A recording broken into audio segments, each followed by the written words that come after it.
सनातन हिंदू एकता पदयात्रा एक विभाजक, नफरती और साइंस विरोधी व्यक्ति धीरेंद्र शास्त्री की इस यात्रा पर बात करनी इसलिए जरूरी है और भारत को हिंदू राष्ट्र बनाने के लिए हम पदयात्रा करने वाले हैं। भारत हिंदू राष्ट्र हो जाएगा। भगवान गणपति की से हम प्रार्थना कर रहे हैं, जल्दी भारत हिंदू राष्ट्र घोषित हो। भारत को हिंदू राष्ट्र बनाकर रहेंगे। क्योंकि इस यात्रा में 2 मुख्यमंत्री और एक पूर्व मुख्यमंत्री के अलावा कई बड़े नेता, मंत्री और सेलिब्रिटीज शामिल हैं। धीरेंद्र शास्त्री ने इस यात्रा में प्रधानमंत्री मोदी के समर्थन की बात भी कही। हिंदू राष्ट्र की मांग करने वाली इस यात्रा में मुख्यमंत्रियों का शामिल होना, यात्रा को पीएम का समर्थन होना खतरनाक है। इस यात्रा के दौरान ही दिल्ली में बम ब्लास्ट हुआ और उसके बाद धीरेंद्र शास्त्री बोलता है कि तुम्हें बम फोड़ने वालों का राष्ट्र चाहिए या सुरक्षा करने वालों का। प्रोमिनेंट पॉलिटिकल लीडर्स के साथ साथ जो बड़े बड़े सेलिब्रिटीज इस यात्रा में शामिल हुए या जिन्होंने यात्रा का समर्थन किया, क्या वो सब मुसलमानों को एलियनेट करने और देश की आत्मा को खंडित करने के प्रयासों में शामिल नहीं माने जाने चाहिए? 1980 के दशक में जिस तरह राम जन्मभूमि आंदोलन चली, क्या उसी तर्ज पर धीरेंद्र शास्त्री कृष्ण जन्मभूमि को लेकर सांप्रदायिक माहौल बिगाड़ने के राजनीतिक प्रोजेक्ट की नींव रख रहे हैं? फ्रॉड बाबा के इस एपिसोड में बात धीरेंद्र शास्त्री की नफरती पदयात्रा की।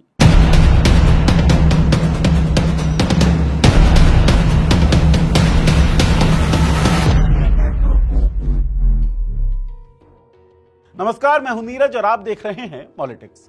धीरेंद्र शास्त्री की सनातन हिंदू एकता पदयात्रा 7 नवंबर को दिल्ली से शुरू होकर 16 नवंबर को वृंदावन में खत्म हुई। यात्रा शुरू होने से कई दिन पहले ही माहौल तैयार हो चुका था।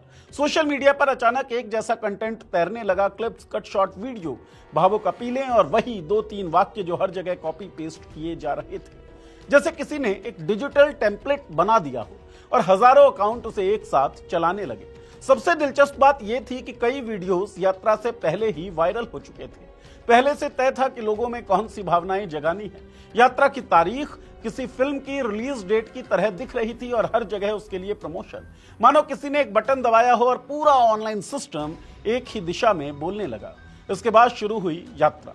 दिल्ली एनसीआर में जहरीली हवा का स्तर सीवियर कैटेगरी में है, लेकिन हजारों लोगों का इस पदयात्रा में शामिल होना यह बताता है कि शायद जान का खतरा भी बड़ा खतरा उन्हें लगता नहीं। लोग मास्क लगाए बिना धुएं भरी हवा में चल रहे थे। डॉक्टर्स खुद कह रहे थे कि बाहर निकलना खतरनाक है, लेकिन शास्त्री की यात्रा हाईवे पर भीड़ के बीच बिना किसी झिझक के जारी रही। इन सब के बीच नेशनल हाईवे 19 पर लंबी लंबी दिक्कतें हुई, रास्ते डाइवर्ट हुए, लोग घंटों फंसे, गाड़ियां रेंगती रही।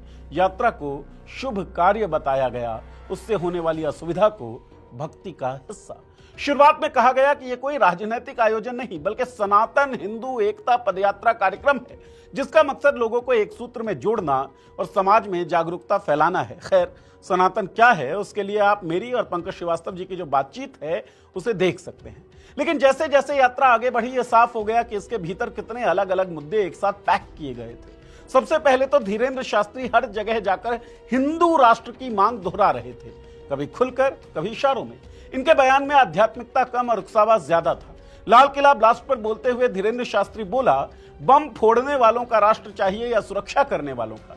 ऐसी लाइंस भीड़ को जल्दी प्रभावित करती है और यह बात ऐसे व्यक्ति को भलीभांति पता होता है जो लगातार बड़े स्टेजेस और बड़ी भीड़ को संबोधित करता रहे। आगे इन्होंने भारत के हिंदू राष्ट्र बनने के फायदे भी गिना दिए। इन्होंने कहा, हिंदू राष्ट्र बनने से साधु संत, मठ मंदिर, हिंदुओं की संपत्ति और बेटियां सुरक्षित रहेंगी। इसके लिए जात पात को भुलाकर एक होना होगा। गौर कीजिए, जात पात को भुलाकर एक होना होगा। बस बस बस, छूना नहीं है, मैं अछूत आदमी है, ना छू। ऐसा ही इनका एक और बयान आया कि हम ही हैं जो तलवार की नोक पर धर्म परिवर्तन नहीं कराते। हिंदुस्तान में जन्म लिया है तो तुम हिंदू ही हो। देश में धर्म एक व्यक्तिगत पहचान है, जबरन नहीं। इनके बयानों में 2 बातें साफ थी। पहली ये कि इनके बयान लोगों के अंदर धार्मिक पहचान को लेकर संदेह, डर और असुरक्षा पैदा करने वाले थे। दूसरा, इनके बयानों की भाषा ऐसी थी जो भीड़ को एक तरफ खड़ा करने में मदद करे। इससे राजनीति लाभ लेना आसान हो जाता है और किस तरफ खड़ा करना चाहते थे ये लोगों को, किस तरह की भावनाएं जागृत करना चाहते थे, ये आप और हम समझ सकते हैं। इसके साथ ही धीरेंद्र शास्त्री ने कृष्ण जन्मभूमि की मुक्ति का बयान भी बार बार दिया। इसके बाद उन्होंने 5 बड़े संकल्पों की बात की। हर व्यक्ति 5 परिवारों को कट्टर और जागरूक हिंदू बनाने का वादा ले। हर घर पर भगवा झंडा लगाया जाए, साधु संतों को एक मंच पर लाया जाए, घर वापसी अभियान चलाया जाए और देश के सभी प्रमुख तीर्थ स्थलों पर मांस मदिरा प्रतिबंध की मांग की गई। मांस मदिरा प्रतिबंध की मांग के बाद कई लोगों की गुंडागर्दी खुलकर सामने आई। शराब की दुकानों पर जाकर तोड़फोड़ किया गया। यह दिखाता है कि इनके लिए भीड़ का गुस्सा उपयोगी है, इसलिए उसे नियंत्रित करने की जरूरत तक वो महसूस करते नहीं। जैसे जैसे यात्रा आगे बढ़ी, यात्रा के अराजनीतिक होने का दावा खुद ब खुद ध्वस्त हो गया। राजनीतिक चेहरे, राजनीतिक संदेश और राजनीतिक फायदे साफ साफ नजर आने लगे। किसी धार्मिक आयोजन में एक दो नेता दिख जाएं तो उसे सामान्य माना जा सकता है, लेकिन यहां तो पूरी की पूरी राजनीतिक जमात पहुंच गई। दो मुख्यमंत्री, मध्य प्रदेश के मोहन यादव, हरियाणा के नायब सिंह सैनी यात्रा में शामिल हुए। पूर्व हरियाणा सीएम और मौजूदा केंद्रीय मंत्री मनोहर लाल खट्टर भी इस यात्रा में आए। इसके अलावा बीजेपी के कई मंत्री, विधायक, सांसद अलग अलग पड़ावों पर मौजूद थे। अब ये बात समझना मुश्किल नहीं है कि संवैधानिक पदों पर बैठे लोग किसी आयोजन में यूं ही नहीं पहुंच जाते। हर कदम राजनीतिक हिसाब से तय होता है, कहां जाना है, किसके साथ बैठना है और किसके साथ मंच को वैधता देनी है बैठकर। और जब इसी मंच पर खुलेआम हिंदू राष्ट्र की मांग हो रही थी, कृष्ण जन्मभूमि का मुद्दा उछाला जा रहा हो और समाज को कट्टर हिंदू बनाने का संदेश दिया जा रहा हो, तब ऐसे नेताओं की मौजूदगी एक साफ संदेश देती है। ये यात्रा दरअसल आस्था से ज्यादा राजनीति का मैदान है, वो मैदान जो सांप्रदायिक लाइन पर देश को बांटने के लिए खेल खेल रहा है। इतना ही नहीं, यात्रा के दौरान जिस तरह से सरकारी संसाधनों का इस्तेमाल किया गया वो भी बताता है ये यात्रा किसी साधारण भक्तिभाव से आगे बढ़कर एक तरह के राजनीतिक प्रोजेक्ट की तरह मैनेज की गई। हाईवे पर ट्रैफिक डाइवर्ट हुआ, पुलिस बल की भारी तैनाती हुई, कई जिलों में प्रशासन को पूरे दिन भर नेताओं की आवाजाही के लिए व्यवस्था संभालने में लगा दिया गया। जिन नेताओं ने यात्रा में हिस्सा लिया उनके साथ लंबी लंबी गाड़ियां, स्कॉट, सुरक्षा बैरियर, सब कुछ लगा हुआ था। यह सब आमतौर पर किसी राज्य दौरे या चुनावी रैली में होता है, किसी आध्यात्मिक यात्रा में नहीं। ये यात्रा हिंदुत्ववादी राजनीतिक पार्टियों के लिए भी एक बड़ा मौका थी, ऐसा मौका जहां धार्मिक भावनाओं को राजनीतिक लाभ में बदलने का पूरा स्पेस था।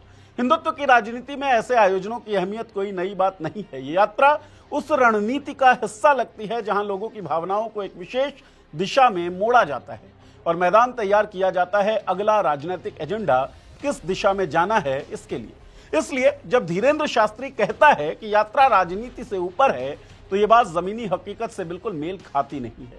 धीरेंद्र शास्त्री की इस कथित हिंदू एकता यात्रा में कई सेलिब्रिटीज ने भी पार्टिसिपेट किया, लेकिन हैरानी की बात यह रही कि इस यात्रा से जुड़ने वाले सेलिब्रिटीज पर पहले से ही पुलिस कार्यवाहियां चल रही है। जैसे इस यात्रा से जुड़ने वाली शिल्पा शेट्टी के पति राज कुंद्रा पर फोटोग्राफी का मामला चल रहा है, राजपाल यादव पर बैंक फ्रॉड का केस है, शिखर धवन पर गैम्बलिंग ऐप से मनी लॉन्ड्रिंग करने का केस चल रहा है। यहां सवाल यह है कि क्या इन लोगों के यात्रा से जुड़ने पर इन्हें इन पर चल रहे केसों में ढील देने का इशारा दिया गया था क्या? सीधा साधा जवाब देना मुश्किल है, पर संकेत तो मिलते हैं। जब बड़े चेहरे किसी धार्मिक राजनीतिक आयोजन में खुलेआम दिखें और उसी आयोजन पर सत्ता के कई लोग मौजूद